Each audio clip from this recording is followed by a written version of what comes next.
about your practice today. You just got done training right now. You're obviously laying around lounging. What did you guys do? Yeah, we had strength and conditioning, fight simulation. We're on the fight simulation stage now, Okay. where like we do stages, but it's like not your typical conditioning training. It's more like there'll be like a wrestling stage, there'll be a mid work stage, like very fast paced mid work, ground and pound. Like it's very fight. It's like simulating the fight. And we, just me and Rick and a couple other guys, we did a 5-round session of that. And then after that, we take a little break, and then we hit 5 more rounds of wrestling and grappling. So, with the rest of the class. I saw an interview you did a little bit ago. You're talking about you're in the gym sometimes 6 days a week. As it gets closer to fight time, you're in the gym 7 days a week. Do you worry about, one, getting injured, like pulling, because that's a lot of work. 7 days a week is a lot of work. But two, not only with the injury, do you have to really restrain on your live goes and your hard combat so you don't get cuts and stuff as well? Yeah, that's where it's all at. Like during the week, Monday through Friday, we'll pretty much go live every single day, sometimes twice a day, between wrestling classes, grappling classes, sparring classes, But once we hit the Saturday, it's mainly conditioning and some mid work, some tactical work with jiu-jitsu, And then Sundays, it'll be straight up just like a little bit of grappling, one-on-ones with our Sensei Daniel Valverde, and we'll do like a one-on-one session with Master Cesar, with just mid work. So it's just like strategic work when it comes to like Sunday, But Saturday is more like the last day of conditioning for us, and after that it's just tactical work, No, I saw an interview. I think it was on MMA Junkie that you did before, where you're talking about. You said a lot of stuff in that interview, like some really good stuff. But one of the things you said is that Peruvian fighters are really having a chance to there's not that many because you don't have enough. There hasn't been a lot of time to promote yourselves and kind of get the culture brought more to the forefront. Were you into fighting before you came to the States? As when you were younger, were you always a guy that's just kind of always fight? Because you're aggressive by nature, so you're a guy that was always kind of fighting when you were a younger kid and kind of always in scraps a little bit. Was that kind of your personality? Well, to tell you the truth, when I was in Peru, I only played soccer. And when I came to the States, I came at the age of 10 to California. Mm-hmm. That's when the fighting began for me because my father took my older brother to box, and I just tagged along. I tagged along, I asked if I could tag along, and I was about 11 years old, and I started boxing, and I didn't stop. My brother stopped like 2 weeks later. It just never stopped for me. I did 3 years of boxing in Cali. Then when I came to Miami, I got into capoeira, Brazilian martial arts. Yeah. The boxing wasn't the same, like the boxing wasn't, taken care of over here like it was in California. In California, man, like the city was involved, and like they had a show every week. Over here, it's like the gym was like hours away. There was only a show like every 2 or 3 months. There was no competition. So I was, being the aggressive person that I am by nature, I was looking for competition. Capoeira gave me that for a few years, and then I finally got into jiu-jitsu and then MMA. And it's what did you find the hardest? I mean, obviously you started with boxing and then moved into capoeira, and then got into the grappling and wrestling later. Is boxing still the easiest part of the mitt work? Is that the easiest part of the week for you when you have that mitt practice? Is that kind of the one practice you can kind of settle into it and you kind of get a good rhythm going? Yeah, it's definitely the easiest and the funnest for me still. It's like my nature. It was very humbling when I after doing years of boxing, and then when I came to Miami, I came in a time in Miami where there was a lot of gang activity going on, and I never joined the gang. So for me, it was fights, man. I was always fighting in the street. Like I don't have a knuckle without a scar on it, So it was always a street fight growing up, just being neutral to all the gang activity. Mm-hmm. And then capoeira helped me a lot with staying out of the streets, and there was a lot of competition in capoeira. The most humbling part came when the grappling and the wrestling came into my life. That's when I started, thinking about doing MMA and stuff like that. And it's like being in a certain level, of striking or capoeira, boxing, to like start all over again. You're a white belt, It's like you're getting tapped out, you're getting taken down. So it was very humbling, It was very humbling. I would say one of the hardest parts. That transition to become an MMA fighter. Now, is it still hard even now? It's been years later. You've been doing it for a long time. Is it still hard to make that relatively speaking, practice is hard in general. Like it's always when you're in training camp, every practice is hard. But in general, is that still the hardest part of your week? Well, I think it's still hard, but I love wrestling. I wish I would have started wrestling earlier. I actually enjoy wrestling. Okay. And grappling, I'm a jiu-jitsu black belt now under Sensei Daniel Valverde. Mm-hmm. So I'm very comfortable with it now, I mean, I do think still because it's not my nature. I started as a striker. It's always going to be the hardest part of my training. It's what conditions me the best. Is the grappling, the wrestling. But I actually love wrestling and grappling, man. I enjoy it.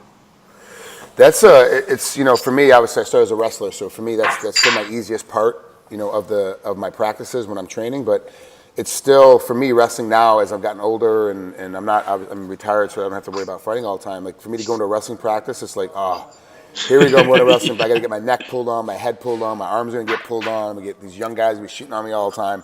It's frustrating because like I can see the move now, but I can't get to it because I'm too old to chase it. I'm too slow now, so it's just one of those. Yeah, especially when you got an annoying partner like that guy over there that's eating all his food over there. And that guy over there, it makes it even more annoying, But hey, it's made me better today, Is Ricardo? Is he one of your main training partners? Like when you go into training camp, is he with you all the time? And are you? Yeah, that's it. Like sometimes we get lucky and we'll have a fight, like like right now he fights 1 week after me. Yeah. And we'll do the entire camp together. If not, he'll come. He only comes down here, about 5-6 weeks before a fight. Right. And that's the time that we take advantage to train, whether we have a fight or not. Whether I have a fight or not, we're doing the camp together. We're doing conditioning together. We're doing everything together. But at least this time it's a little bit better. This time was perfect. This time he came in. Actually, this time he flew me over to Chicago, and I did a wrestling camp over there with Elmhurst College, where he came out of, and then I came over here and he came to meet me over here. We've been training all this time. Oh wow. Okay. Well, let's talk about Justin Gaethje, because now we know that you've got a great training partner to get ready for Justin. He's obviously Justin's a great wrestler and a great striker, but so is Ricardo. So you're getting a good look every day. Yeah. You're getting a good feel every day. Justin's undefeated, 13-0. You're 23-9. So it begs for that question of how tough is it to beat a guy that's undefeated? Because they don't know what it feels like to lose. They don't understand when they're in trouble. In the middle of a fight, when most guys are like, "Oh, I'm in trouble. This is giving me bad memories of what happened to me last time." He doesn't have that yet because he hasn't lost yet. How hard is it going to be to get him to realize, "Hey, look, you're in trouble and you're about to lose"? I don't see it hard at all. I fought plenty of undefeated fighters and gave them the first loss. I think as the fight goes on, I'm just gonna grow on them. I mean, having losses in the past is never. I've never been beat. Like I've never been beat up. Right. I've been neutralized. I've been neutralized before, but my wrestling game, thanks to Ricardo and MMA Masters, is getting a lot better. And but I've never been hurt, so I have no fear, of what he has to offer. I feel like I fought higher caliber fighters than him. I have more experience. I think all the pressure's on him. He's fighting in his hometown. He's the one with the O in his record, and he hasn't faced somebody as aggressive as I am. He's always been the aggressor. He's always been the one to push the pace. He's always been the one kicking the legs and stuff like that. He's gonna see another side of. He's gonna be like, look at himself, more experienced when he faces me. Yeah, this is the first time he's really gonna see someone that is as aggressive as you are, that is always looking to strike, that's always moving forward. But this is also the first time you're gonna meet up with somebody that's aggressive as he is as well. Are you working on? Without giving away your game plan, are there some tactics that you've been working on to kind of neutralize his aggressive behavior and keep him kind of at bay a little bit? Are there some things you've been working on to stop that? Yeah, I mean, I don't believe that he's gonna just come over here and try to trade with me like he did with in his previous fights. I really believe that he's gonna come and trade and fill me out, and always looking for a takedown, always looking to utilize his wrestling when it comes to me. Especially after he feels that first hit land. I'm sure that whatever was going through his head, if he thought he was gonna be standing with me for long, it's gonna change. I happen to do that even to strikers. I have strikers switch up on me and try to take me down because they can't really hang. I mean, I hit pretty heavy. So I definitely think he's gonna bring his wrestling game into this fight, and I'm really not worried about it. Not worried about it at all, man. I got this guy over here, kicking my ass every day, and we do just fine. Well, you look at your record, and at 23-9, you have 13 KOs, 2 submissions, and 8 decisions. Obviously, the next question has already got an answer to it. My next question is, how do you think you're going to finish this fight? Obviously, you're going to say it's by KO, because that's the way you normally beat guys up, is by knocking them out. But Justin's very hard to hit. He's very hard to put down. And like I said, he hasn't lost yet before, so he doesn't know when he's kind of rocked a little bit. Is this going to be the first time that you're going to have to hit somebody and then really keep hitting him? Because it seems like, at least in the tapes that I've seen, and obviously you know your record and your career better than I do, that you hit guys, they tend to fall down right away, and you almost do almost like a walk-off home run. you smash them, and then you walk away because you know they're unconscious. With a guy like Justin, you have to keep hitting him to make sure that he stays down because he's at that point of his career. He doesn't know that he's down yet. Yes. Has that been part of the game plan too that you're working into to make sure? Yes, definitely. I'm not gonna come over here. I mean, he's a very decorated champion. He's a great fighter. He got a great chin. He's undefeated for a reason. Very aggressive. He's smart too. He's not no slouch. He's very complete in every aspect of the game. I'm not thinking I'm gonna just come over here and run him over. I know that I'm gonna play him into a knockout. I know that I will land one time when it's right and the right time, and I will knock him out because, like you said, he doesn't believe that he can get knocked down. He doesn't believe that he can lose. Right. And I want that. I want him to come in and bring all that confidence and stand with me and come and trade with me and believe that you're not gonna land. Because when I land, he's gonna go down. He's gonna go to sleep. And if his grappling what he wants to do, then I really don't believe that his grappling game is all that. You know what I mean? I can finish him on the floor too. Perfect. It's not a good idea to pressure him. I know from experience. I got to tell you what, Ricardo Lamas' eyebrows have gotten thicker. My beard has gotten thicker, but so has his eyebrows. Did you see those? Yeah, he got some hairy ass eyebrows. You see his forearms; they look like sleeves.